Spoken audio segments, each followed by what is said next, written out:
When it comes to watching and participating in the VTuber community, there exists a certain taboo amongst fans which isn't really discussed all too often. What is it I'm talking about? Well, it's a taboo around discussing past identities and the alter egos of the VTubers we watch. Among many fans lingers this morbid curiosity, the desire to know more about a VTuber beyond what they display to us in their persona. I think most of us have wondered a time or two about our favorite VTubers and sort of what they're like off screen, and faced with this thought, some of us decided not to delve deeper, while others have stared into the abyss and realized they're human just like us. In this video, we will discuss why there's such a fascination with knowing more about VTubers and why a taboo exists around revealing their other personas. However, before we begin, I need to state a brief disclaimer. Please do not use this video as justification to dig up personal information on VTubers, and do not harass or bring up the alternate personas mentioned in this video on the respective VTuber streams or channels. They have made and set boundaries for a reason, and I would like people to respect them. So with that disclaimer mentioned, let's get into the nature of the taboo.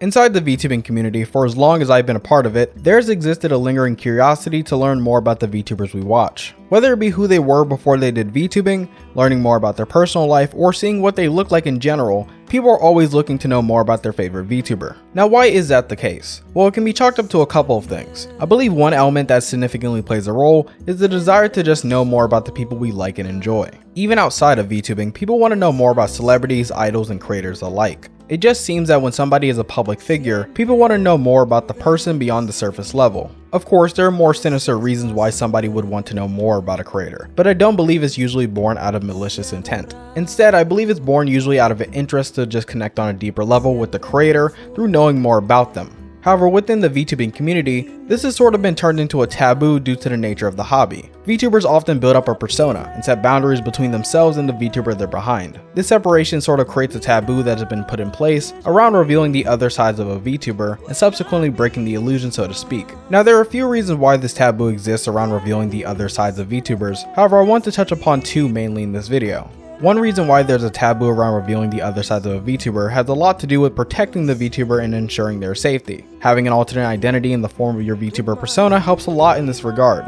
It disassociates the personally identifying information about yourself for the most part and creates a separation between the two identities. Unfortunately, a lot of VTubers have been harassed or threatened IRL after information about them has surfaced, leading to a lot of unfortunate events over the years. The fact of the matter is, the more you share online about yourself, the more likely you are to endure this at some point or another. So to counteract this, a lot of VTubers have asserted a new persona online. In most cases, this persona isn't tied or directly associated with any of their other online activities outside of VTubing. Now, while of course this comes with exceptions, it is generally a good practice recommended by many to distance your VTuber self from your own online persona. You can learn more about that in an article over on vtuber.help/security if you're curious, but regardless, this distance persona allows creators to express themselves more freely, removing the worry that people will dig up details about them or their other online activities through the years. However, despite their best efforts, oftentimes a lot of VTubers do still have their old identities brought to light by audience members. This is usually the case due to fans finding voice similarities, particular cadences, or etc. When this happens, most VTubers rightfully ignore the speculation, mainly due to both contractual obligations and optics.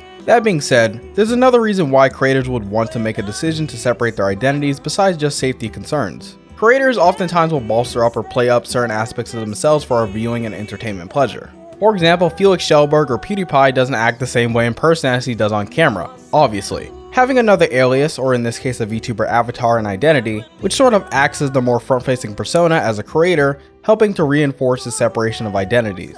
While some VTubers may be more authentic to their true selves than others, it still stands to reason that most creators aren't going to be completely true to themselves online. This is just a fact of how we interact online and through social media in the modern world. Now, as an audience member, you may be like, well, obviously. However, I think it's pretty easy to forget how many people only show a fraction of their real selves online.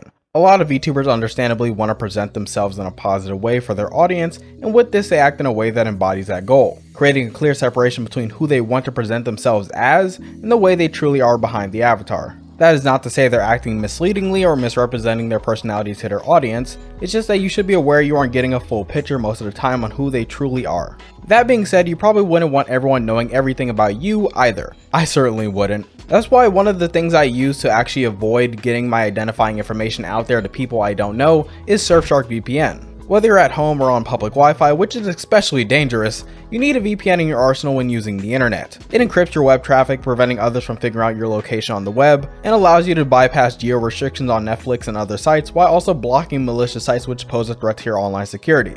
It's incredibly easy to set up, use, and take back your internet privacy with Surfshark VPN. And with a strict zero logs policy, your searches and web history are kept under wraps. All you have to do to get a discount of 83% off and 3 extra free months on your VPN plan is to use code Keniisu or the link in the description below, and you'll be set up with one of the most secure VPNs on the market right now. If you end up disliking the service at all, which I don't think you will, Surfshark VPN offers a 30-day money-back guarantee, so you can be rest assured that you're going to get the service you like, and if you don't, you can always refund it. Anyways, with that being said, let's get back into the video. So now that we discussed a few of the reasons why a VTuber may want to keep their identity separate when being online, let's talk about the unraveling of the taboo as of late and my final thoughts on the matter. With many VTubers graduating and moving on to other agencies or going independent, it's a given that fans would want to follow and support the creator still. So in cases like this, it's sort of become accepted to sort of reveal the past identities of creators in order to find the new channel of an old VTuber. Take for example the case of Rushia, who graduated from Hololive before becoming Mike Nico later down the road. In order for fans of the former to find her new channel, they would need to break the taboo of exploring the rabbit hole of past identities. And judging by public perception, it seems everybody understands this, but it seems to only apply to graduated VTubers. Implicit in this is the agreement that since a VTuber has graduated, it's fine to look into them beyond their initial persona.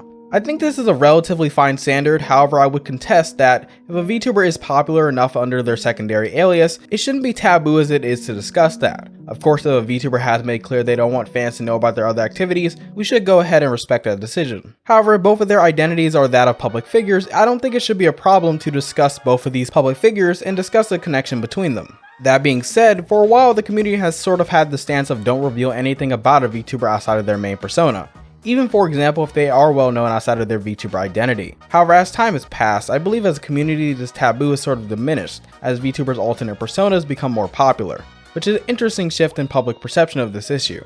Either way, I want to know what you guys all think about this taboo. When is it okay to actually name the alternate personas of a VTuber, and when is it not? Again, I don't believe it's okay to trust up personal information on a VTuber beyond what's obviously well known and part of what they've chosen to reveal. I want to make that completely clear. But anyways, thank you guys so much for watching. Be sure to subscribe to the channel for more VTuber analysis and check out the video on screen next to learn about the problem with VTuber collabs. Thank you guys so much for watching, and I'll see you next time. Peace out.